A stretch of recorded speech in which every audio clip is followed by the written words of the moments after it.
Paul George and James Harden shrug their shoulders about a future with the Clippers. We have reason to believe that Rob Blake will keep his job as general manager of the Kings. And the best trades aren't the ones that you don't make. No. They're the ones that Artie Moreno shoots down. Good morning. I'm James. This is your daily dose of sports and snark for the greatest sports city in the world, Los Angeles. This is the faithful Angelenos morning report.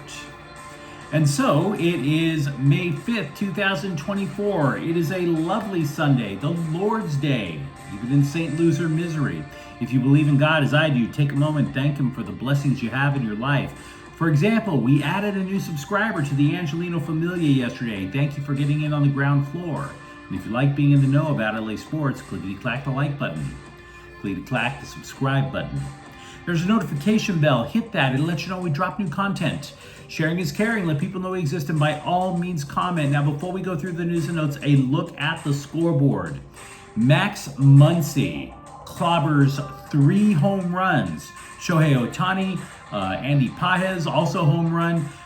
Dodgers just obliterate Atlanta 11-2. Tyler Glasnow goes to a 7-1, and the Dodgers have a 4.5 game lead in the NL West. Meanwhile, up north, Christian Oliveira scored for LAFC, but that was after San Jose paddled them. Just paddling. 3-1 victory for the Quakes. Meanwhile, today, Atlanta is at the Dodgers at 1. James Paxton is 3-0 with a 3.51 ERA. Max Fried is 2-0 with a 4.02 ERA. And it is Galaxy game day. The Galaxy are in Seattle. They'll be playing at 3:45. For the Galaxy, no Ricky Puig and no Dejan Joveljic. So you have to wonder where the offense is going to come from. And while you're wondering about that, what do you say we get to the news? The Athletic, as we've been talking about here for the last couple of days, report that the Clippers are hoping Paul George will accept less than the maximum that he is eligible for in an extension to stay in LA. The reasoning is that teammate Kawhi Leonard also took a little bit less than the max. And basically the idea is every little bit is supposedly going to help the Clippers against the NBA's hardcore salary cap. See, in the last 3 years alone, combined, the Clippers have already paid about $366 million in luxury taxes. $366 million. Mercy. Now, should George wind up taking less, it could also allow the Clippers just a little bit of wiggle room in terms of making trades, in terms of improving the roster. Because with this new salary cap, any deal that the Clippers make in terms of trades has to match dollar for dollar now. In other words, there can't be any variance. If I'm trading somebody to the Clippers for $5 million, I have to get somebody back who is precisely making $5 million. Not even $5,000,001. But to do this carries significant risk. To delay signing George to an extension carries significant risk. Because there are 2 teams in the Eastern Conference, 2 playoff teams, I might add, that have enough salary cap space to offer George the max outright. Not even have to think about it. Philly and the Orlando Magic. And by the way, Orlando's not a bad place to live. I've been there. And the Magic are still in the NBA playoffs right now, whereas the Clippers are booking their flights, ironically enough, to Cancun. Meanwhile, if he decides to go to Philadelphia, they already have an elite center in Joel Embiid and a damn good guard. So if George leaves for the Sixers become a real threat to win a title.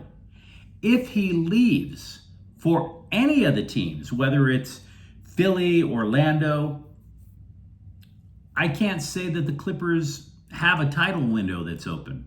I think it's slammed shut.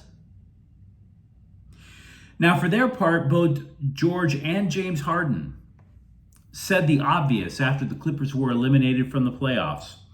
We want to stay. We have no idea what the future will hold. That kind of stuff. Very vague, purposefully vague.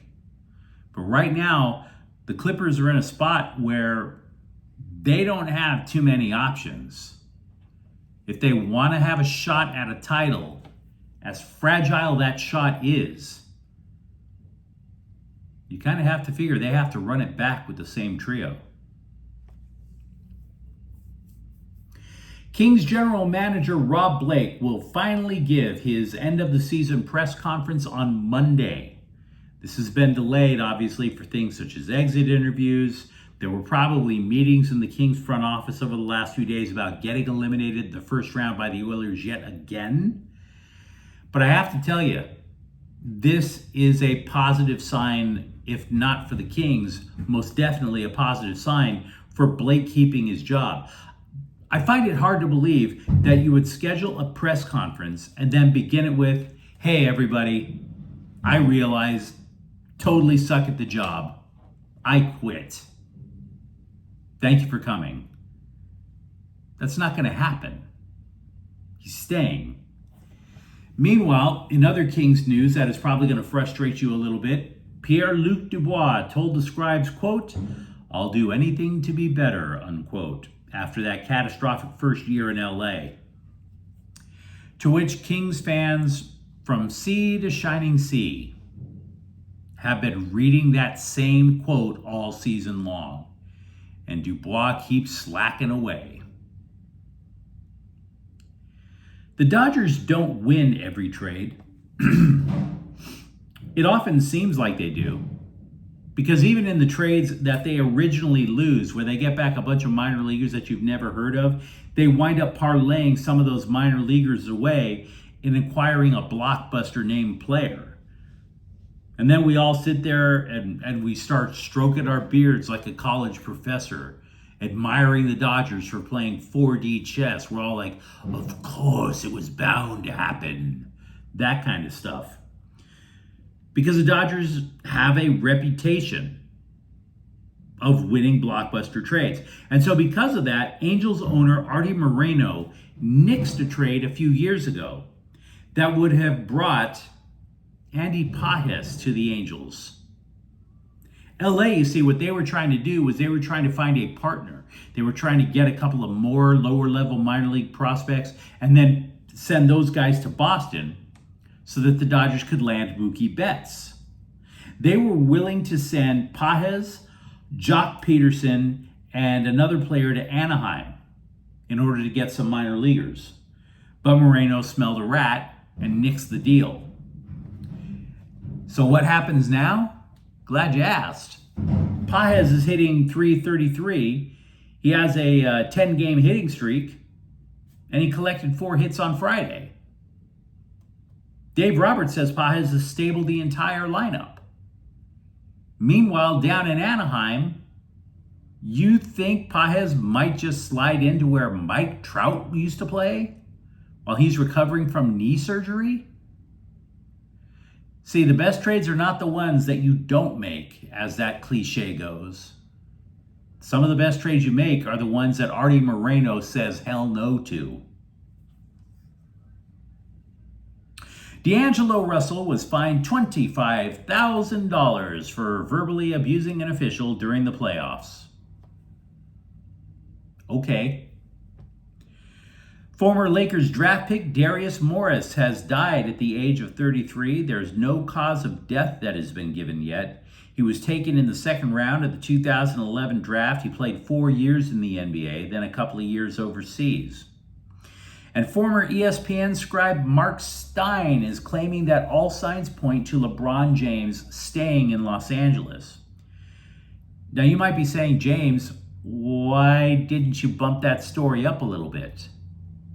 Well, there's a reason for that. I don't trust Mark Stein. I don't. If he was doing nothing but dropping Woj bombs better than Adrian Wojnarowski, if there was such a thing as a Stein bomb, maybe I would play it up a little more. As it is, it's just another scribe with another opinion. All signs point to him signing with LA. What does that even mean? Over at USC basketball, former players Isaiah Collier and Bronny James were all invited to participate in the upcoming NBA Draft Combine. That's going to be held May 12th through the 19th over in Chicago. Curiously, Boogie Ellis did not get an invitation to go to the Combine. So that's going to hurt his draft status, obviously. And over at UCLA, David Dellenbach has decided to walk on to UCLA football as a kicker, which means the Bruins have 3 kickers. So that's a little extraneous. That's a little overkill. Dellenbach is from Utah. He did have scholarship offers from other Division I schools and yet still chose to go to UCLA and take his shot there. But you let me know what you think in the comments thread. Talk to me, for example, about whether or not you believe the Clippers will retain Paul George and James Harden. And for that matter, will it make a difference? Talk to me about Rob Blake. And if you think this means he does get a reprieve from the Kings, and how bad that makes the Kings' future look, if at all. And if you enjoyed the content, don't forget to subscribe to Faithful Angelenos. We are talking LA sports every single day. Thank you for watching. I'm James. We'll be back tomorrow. Faithful Angelenos is a Quian Corte El Queso production. Take care.